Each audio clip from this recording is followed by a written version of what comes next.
కేసీఆర్ ముఖ్యమంత్రి కాక మునుపు సిరిసిల్లలో ఎంతమంది నేత కార్మికులు చచ్చిపోయారమ్మా? కొన్ని వందల మంది చచ్చిపోలే. ఒక్కొక్క వారంలా 9 మంది చచ్చిపోయిన రోజులు ఉన్నాయి. ఒకసారి ఎన్ని కుటుంబాలు రోడ్డున పడ్డాయి? ఎవడన్నా దేకిండా, ఎవడన్నా కానిండా?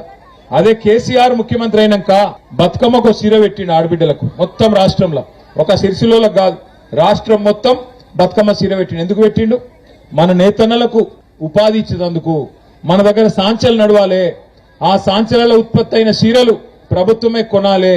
మనోళ్ళకు 6 నెలలు 3 పూటల 3 ముద్దలు నోట్లకు పోయేటట్టు 7,000 8,000 సంపాదించే నేతన్న 16,000 20,000 సంపాదించాలి, పగారు రావాలి.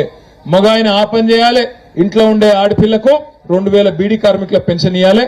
ఇద్దరికి కలిపితే నెలకు కనీసం ఒక 20,000 రూపాయలు వస్తే బతుకుతారు అన్న ఉద్దేశంతో కేసీఆర్ సార్ ఆ పని చేసిండు.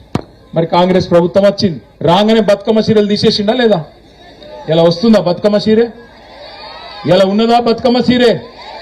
2 బతుకమ్మలకు కనీసం ఒక జాకెట్ ముక్క పెట్టిండా రేవంత్ రెడ్డి? సీరియల్ పెట్టలేదు, జాకెట్ ముక్క నన్ను ఇచ్చిండా?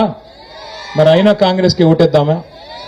ఇక్కడ ఉండే కాంగ్రెస్ లీడర్లు వాళ్ళ దగ్గరికి మన ఆసాములు కొంతమంది వేరు, మన స్టేట్లు వేరు.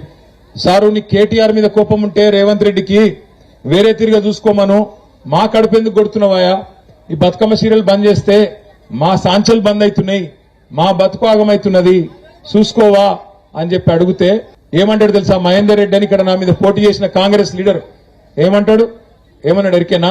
మీరు మాకు ఓట్లేసిర్రా?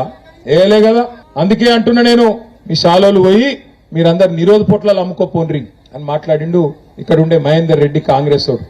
సరే, కడుపుకు అన్నం పెట్టకపోతే పెట్టకపోయినావు, కానీ గుండెల మీద దంతావా?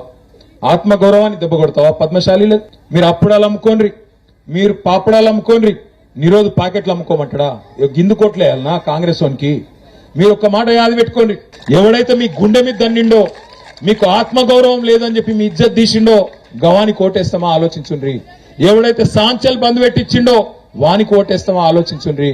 ఎవడైతే 6 గ్యారంటీల పేరు మీద మనల్ని సావు దెబ్బ కొట్టిండో, దొంగ దెబ్బ కొట్టి మోసం చేసిండో వానికి ఓటేస్తామా ఆలోచన చేయండి.